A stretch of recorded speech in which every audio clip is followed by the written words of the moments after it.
इतिहास में ना कुछ नाम ऐसे हैं जो सिर्फ स्याही से नहीं बल्कि तलवारों से लिखे गए हैं। और उन्हीं में से एक नाम है सिकंदर। एक ऐसा योद्धा जिसने पूरी दुनिया को जीतने का सपना देखा था।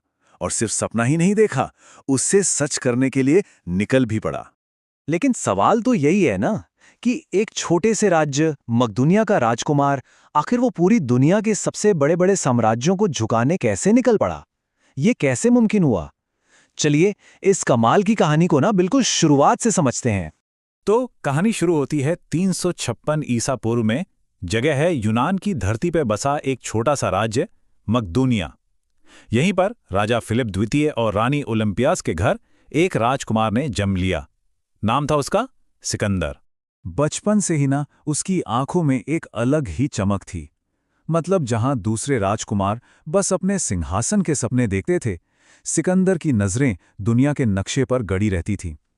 उसका मकसद सिर्फ राज करना था ही नहीं, उसका मकसद था सब कुछ जीत लेना। लेकिन देखिए, सिर्फ सपने देखने से तो दुनिया नहीं जीती जाती है ना। एक महान विजेता बनने के लिए जबरदस्त तैयारी की भी जरूरत होती है। तो देखते हैं कि सिकंदर को भविष्य का विश्व विजेता बनाने के लिए कैसे तैयार किया गया। सिकंदर की जो पूरी पर्सनैलिटी थी ना, वो दो मजबूत पिलर्स पर टिकी थी।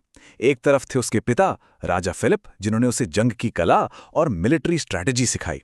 और दूसरी तरफ थे महान दार्शनिक अरस्तु, जिन्होंने उसे ज्ञान और फिलॉसफी की दुनिया दिखाई। अरस्तु के अंडर में रहकर उसने सिर्फ लड़ना ही नहीं सीखा, बल्कि पॉलिटिक्स, साइंस, एथिक्स सब कुछ सीखा। वो हमेशा अपने साथ एक किताब रखता था, होमर की इलियाड। और पता है क्या, वो खुद को उस कहानी के हीरो अकीलीस की तरह देखता था। बस यही हीरो बनने की सोच उसके सपनों को और हवा दे रही थी। और फिर अचानक सिर्फ 20 साल की उम्र में अपने पिता की मौत के बाद सिकंदर को मकदूनिया का राजा बनना पड़ा। सोचिए, इतनी कम उम्र में इतनी बड़ी जिम्मेदारी। और सत्ता संभालते ही उसने अपने सबसे बड़े अभियान की शुरुआत कर दी।